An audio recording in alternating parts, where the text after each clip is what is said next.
How's it going, everybody? Welcome to Unboxed Overload, where we're going to take a look at the K70 Pro TKL. Now, previously, I'm not sure in which order this is going to be.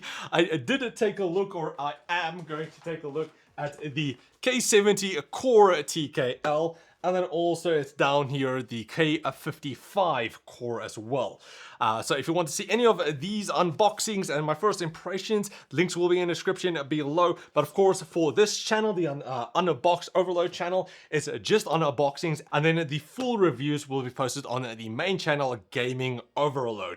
And then also there's Hardware Overload for all of the PC components. So I don't want to confuse you guys, but there's a couple of channels. So unboxing, gaming, peripherals and stuff, and the hardware. So hopefully the names make sense. But anyway, we're gonna get our first impressions for the K70 Pro here and see if it's actually worth it. And again, later on the full review. All right, so let's take a look at what's inside. So you get a bit of a nicer graphic there, QR code that you can scan to download the IQ software probably, or the manual. So let's take this one out. Oh. I will say it does already feel a bit heftier compared to the Core, but we'll compare them later on and see if that's actually the case. So I'll put that to the side. On the right side here, we have our detachable cable. Interestingly enough, this one is non-braided, whereas the Core version is braided.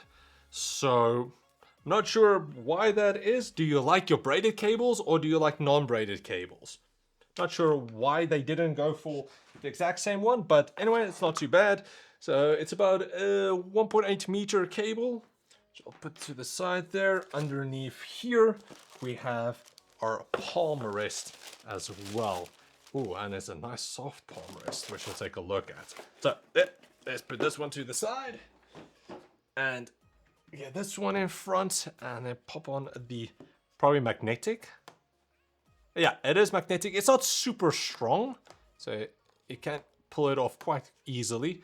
Connector is also on the left side here.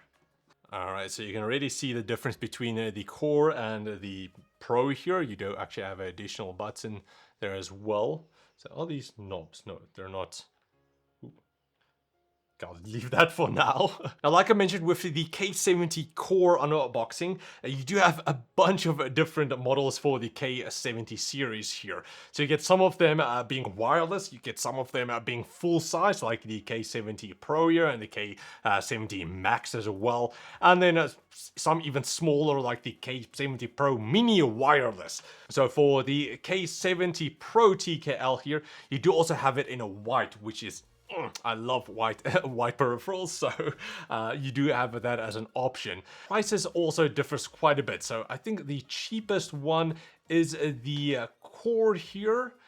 Just the K70 Core, not the TKL that we took a look at. So that one is around $70 for the cheapest, and then it goes all the way up to like $230 for the Max K70 Max RGB. So yeah, you do have a couple of options that you can go for here.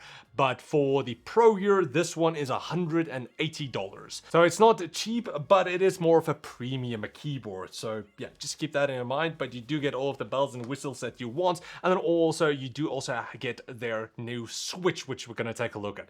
Haven't tested it out yet, so I'm curious to see how it how it is, especially compared to the pre-lubed versions that we had with the K70 Core here, and then also some of the other switches. Now, with the two different colors that you get, you'll also actually get them with ABS plastic keycaps and then also PBT. So PBT is just a higher end plastic. So you do have those two options, and it looks like there's about a $10 difference.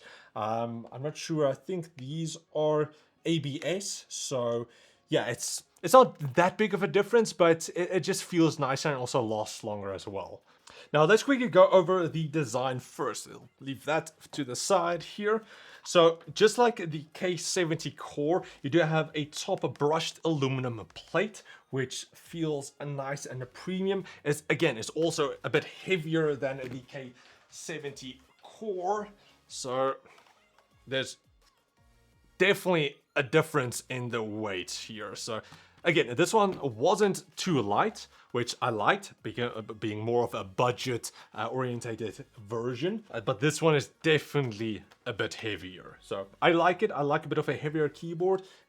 So yeah, you do have that. Now underneath here, it's pretty much exactly the same as the Core here, which you have your texture design here, and then also your two flip-out keyboard feet, which should again do a decent job at preventing the keyboard from sliding around.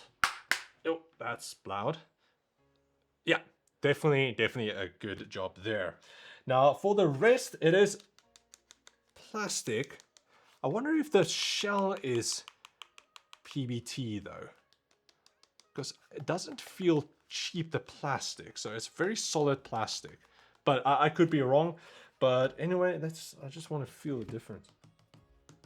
All right, now it is exactly the same. And it's probably just the heft, the bit of extra weight that makes it feel a bit more premium. It's weird, just extra weight makes a keyboard, for me personally, makes it feel a bit more premium.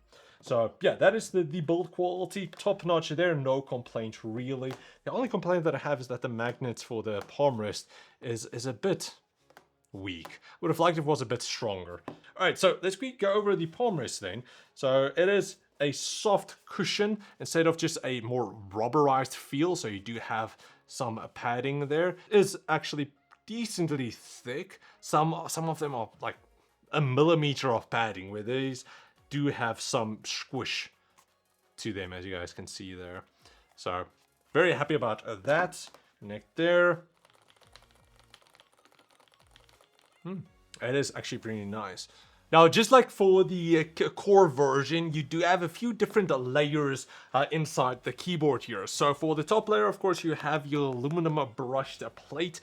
Then you have a sound dampening layer of foam in between here. Then the next one is the PCB, then another sound dampening foam, and then the bottom tray. So that does add a bit of weight, but it also just keeps the keyboard from rattling around. I can just quickly show you guys. So if I use like this keyboard, for example, it just doesn't sound as premium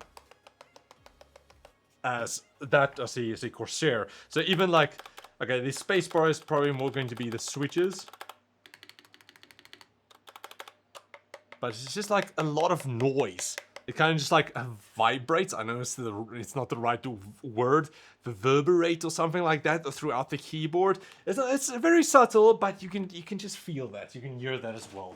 Now, just like the Core version, you do have your extra controls here in the top right, except you have an additional button here. So first up, you do have your control knob here, which allows you to adjust your volume. You can mute it as well by pressing it down, but you can also control different things. So it seems like you control some of the sensitivity of the switches, because we'll get into the switches, where it allows you to adjust the actuation of the key press of the switches. So I haven't tested it yet, but from the side, it looks like you'll be able to adjust that level with the knob here on the fly. Otherwise, you'll have to do that in the software. But now for the additional buttons here. So this one, I believe, is your play and pause, and probably also a different command that you can apply.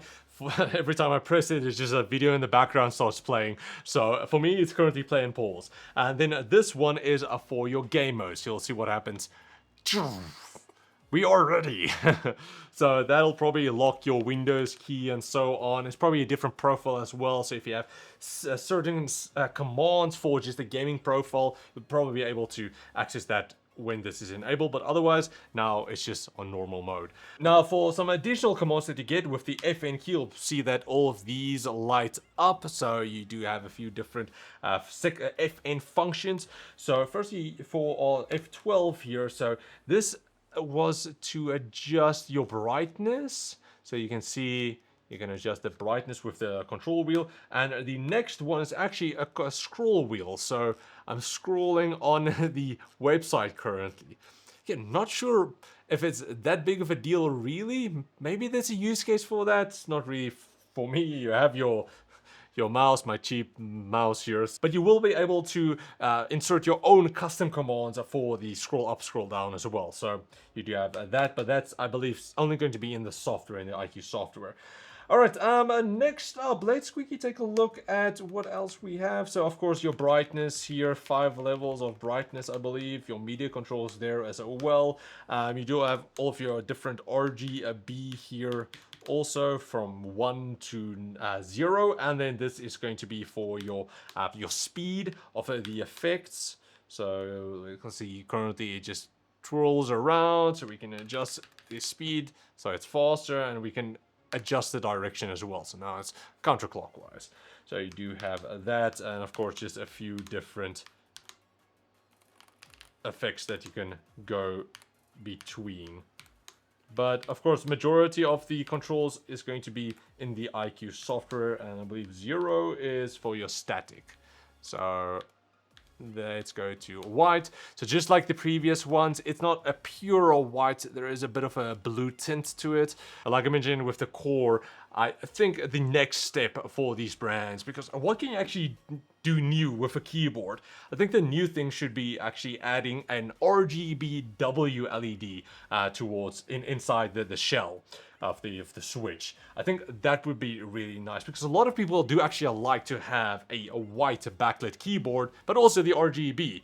This is good enough, but having a pure white is a lot different than the more bluish tint. So yeah, would be nice. Not sure if it's going to happen, but I think that would be a nice next step. And then also, just like for the LED strips, because you add an additional LED along with the RGB, you can actually boost the levels of brightness as well. So yeah, we'll see. Not sure if you really need to go brighter for your keyboard, but why not? Why not? All right, so quickly for the keycaps, they are pretty much exactly the same as for the Core here, I believe. So ABS does have a bit of a texture to them, nothing too crazy.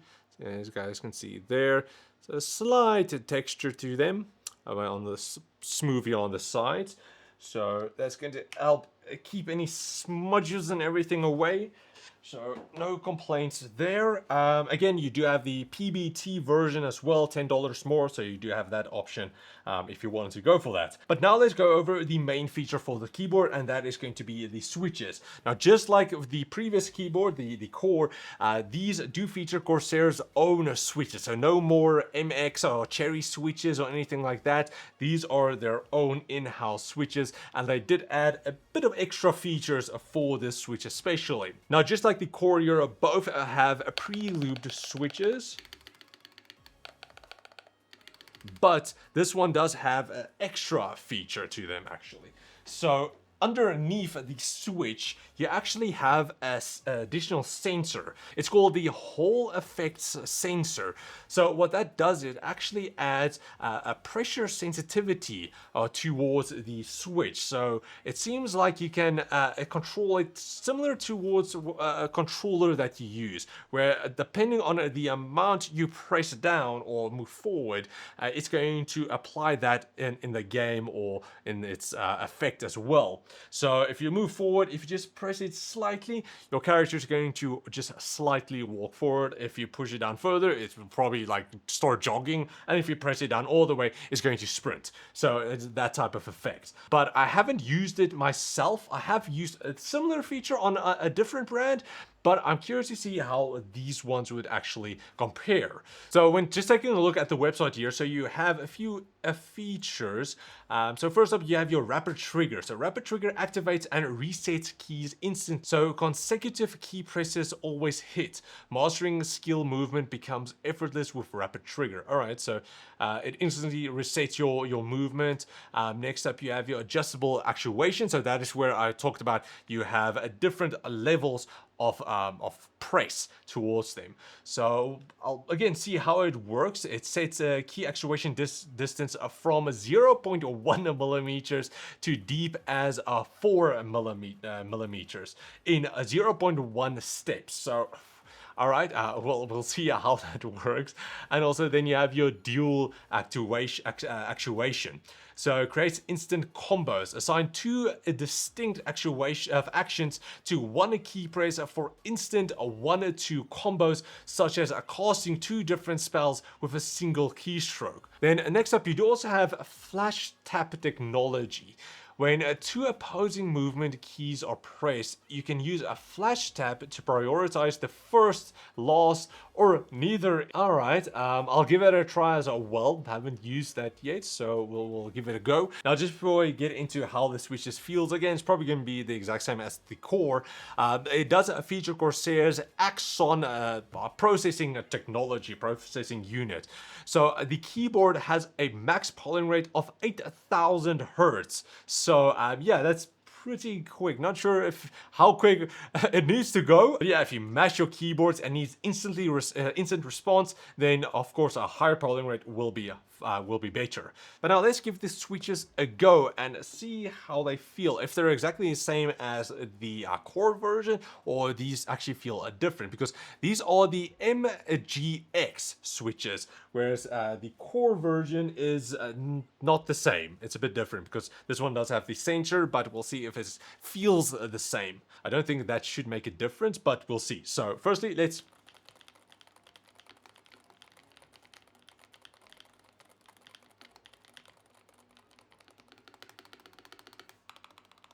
again, it's nice and soft, so linear reds, but I believe they do look more pink. They're not really reds, they're more pink. So just to see the difference between just the standard red and then with the sensor here. All right, so that's nice. Let's compare it to the Core here just to see if there's actually a difference. There is actually a difference.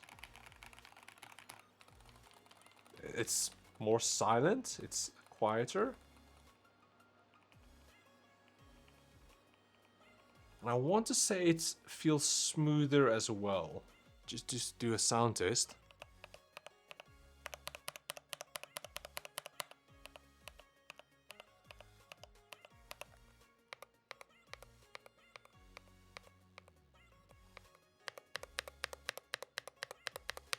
The Pro just feels a bit more bassy, with just almost less noise. You can definitely hear the difference. So the bottoming out. Alright, and you can also feel the... I can't remember the exact same name for these switches, but for the Core, they do...